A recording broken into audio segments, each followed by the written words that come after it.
I knew this would happen. I checked my phone like I did every morning, like everyone does every morning.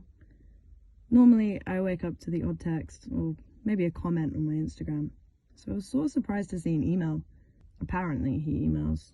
I should really start checking more.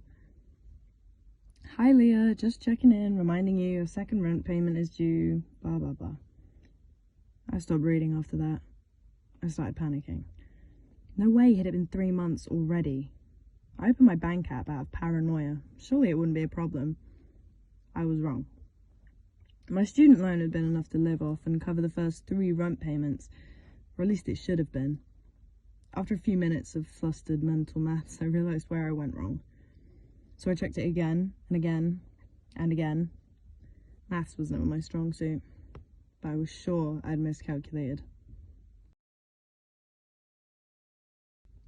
So I got up, deciding this was an adult job and it didn't feel right doing it in bed. I don't like being an adult, and apparently I'm not very good at it. So I checked it again, going through the folder I keep all my important adult stuff in. More maths, more checking and double checking. And I was definitely still short. You see, I'd started working at a coffee shop down the road, trying to counteract my expenditures, but I'd only been there 2 weeks and I wouldn't get paid for another 2. I swear I'd worked it all out. Exactly how long my loans would last, how many hours I would need to make up the rest. Maybe going out last Friday wasn't a great idea. Maybe going out the weekend before wasn't either. But that was Maya's birthday. I couldn't miss that. I had allowed enough that week for the odd drink, surely. Clearly I was wrong. I'd like to be able to blame my poor maths and say I miscalculated from the beginning. I was short, but not by a whole lot. But I did have to come up with a few hundred in a few days, and so the panic set in. What was I going to do? I guess I could just not eat until Monday, or ask John for an extension, or become a prostitute for the week. Oh, that's ridiculous.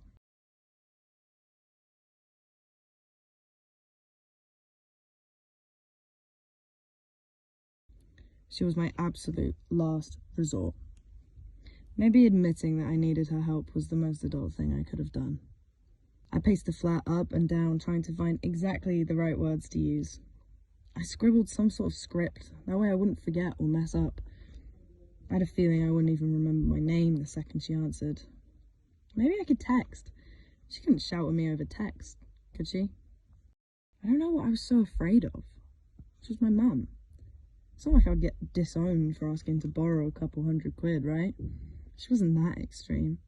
And I'd pay her back as soon as my next loan came through, and that should only be another week or so. I felt like an idiot, though.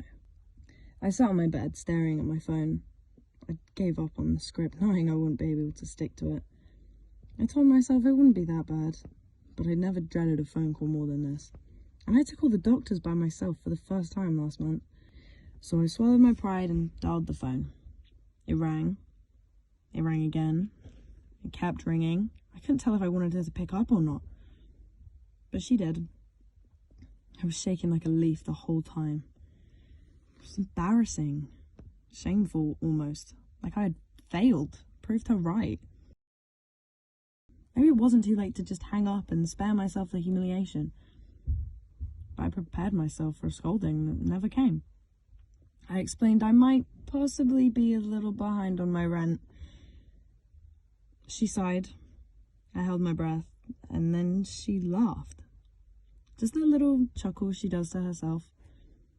But she didn't rub it in my face or tell me off for being thoughtless, though she did make me feel a little ridiculous. Part of me wanted to be almost offended when she told me she'd put some money aside before I moved out on the off chance this exact situation would happen. Almost as if she didn't think I could do it in the first place. The rest of me was relieved. I know you too well, dear, she teased, and of course she did. She said she'd transfer it to me today, and I promised I'd pay her back. And she told me not to be silly. But I promised I'd be more careful next time, and she warned me she wouldn't always be around to help. I could hear her smiling down the phone when she said that. She gave me enough for my rent and a little extra, which I immediately put aside for her Christmas present.